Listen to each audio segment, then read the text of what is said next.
Bom dia, sétimo ano. Hoje, nossa aula de número 55. Vamos então realizar a correção das nossas atividades da nossa aula da semana passada. Então, na nossa aula da semana passada, que já era sobre clima, sobre meio ambiente, né? Então, a primeira pergunta que eu coloquei para vocês, né, era para vocês consultarem o dicionário ou o Google, né? Era sobre o conceito de nevasca. Então, o que é uma nevasca? Nada mais é do que uma tempestade de neve. Depois, a segunda palavra era epidemia. Lembrando que nós estamos em uma pandemia, né? A pandemia ela já abrange o mundo todo e a epidemia é uma doença que ataca simultaneamente grande número de pessoas, né, em uma determinada região, um determinado local. No caso da epidemia, vamos supor, poderia ser uma doença que apareceu aqui em Baixo Guandu e não apareceu nas outras regiões, mas um grande número de pessoas em Baixo Guandu apresentou a doença, então seria considerada uma epidemia. Já na pandemia, isso acontece no mundo todo, em todos os estados, né, em todas as cidades, em todos os países, seja em proporções maiores ou em proporções menores, mas ela está presente em todos os lugares. Já a geada é um orvalho congelado, né? Então ele cai sob uma forma fininha, né? Branca e recobre as superfícies, né? As plantas, o solo, né? As casas, tudo que tiver pela frente. Depois eu perguntei o que era ciclone, né? Então, ciclone é uma tempestade de ventos bem violenta, né? E que gira assim, formando um turbilhão e que desloca-se a grande velocidade. E o tornado, que diferença que faz, né? O tornado tem um núcleo, uma nuvem em formato de cone no meio e que também gira velozmente, mas ele se afunila, né? Ele se afunila e vai ficando vai ficando menor em relação ao diâmetro da Terra. E com isso ele vai girando e vai deslocando e vai arrancando as árvores, né, as construções, aonde ele passa vai arrasando tudo.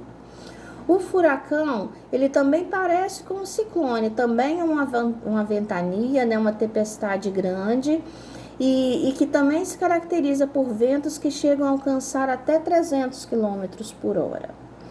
Depois, na questão número 2, eu perguntei sobre a questão dos impactos, né? A gente fala antrópicos, são aqueles que estão relacionados com as ações que o homem causa. E aí pedi para que vocês ordenassem, né, esses impactos. Então, por exemplo, quando há uma grande liberação de CFCs, que são gases, CFC, cloro, flúor, carbono, gases que são compostos, né, por essas substâncias na atmosfera, essas substâncias, elas destroem então a camada de ozônio e depois, consequentemente, com a destruição da camada de ozônio que ela protege, né, da radiação, então vai haver a morte, a passagem desses raios que são danosos, vai haver a morte de plantas e de animais. Então ficou assim, 2, 1, 3, ok? Na questão número 3, está pedindo para classificar as frases em verdadeiras e falsas. Então, todas elas são sobre aquecimento global, né?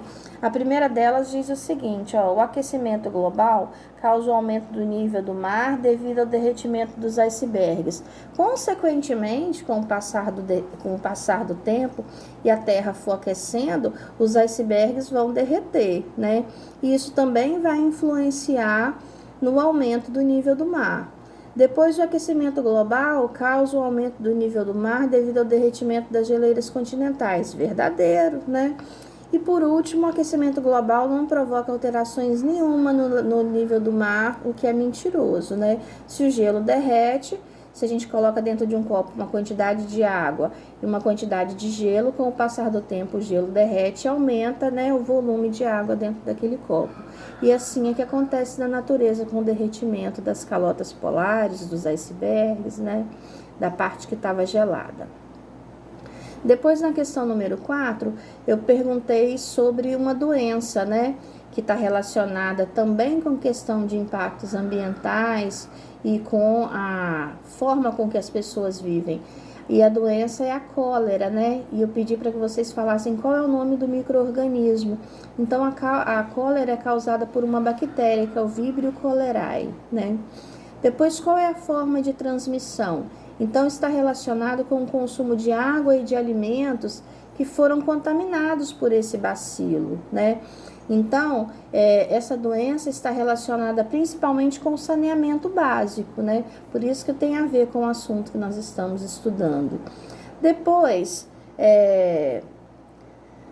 na letra C, eu queria que vocês falassem sobre os sintomas da doença. E aí a gente tem diarreias, fezes líquidas e acinzentadas, náuseas, vômitos, desidratação, dores abdominais, a pele fica ressecada, a pressão arterial baixa e muitas cãibras. Depois, na letra D, sobre o tratamento da doença. Então, existe a reposição dos líquidos e também a ingestão de antibióticos para poder matar essa bactéria. E na questão 5, eu também perguntei sobre uma doença. Na questão número 5, era para falar sobre a malária, né? Então, a malária ela é causada por um parasita, né, que fica dentro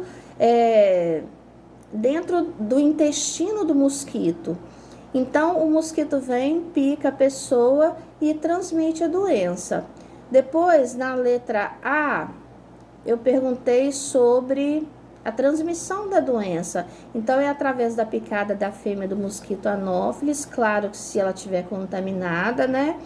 E geralmente esse mosquito ele tem hábitos noturnos ou então no inicinho da manhã, né? Que ele costuma se alimentar. E aí é o horário que ele vai transmitir, então, a doença em maior proporção. Depois, em relação aos sintomas, né? Ela surge mais ou menos uns 14 dias depois que ela foi infectada e geralmente é uma febre e é uma febre que ela se repete, então a gente diz que ela é cíclica, né? Calafrio, suor, dor nas articulações, dor de cabeça, vômito, né? Até convulsão e coma. E por último, o tratamento mais eficiente para a malária é uma terapia que combina alguns medicamentos. E esses medicamentos é que vão agir e matar o micro-organismo. Então, hoje a gente tem a continuação da discussão desse assunto, né?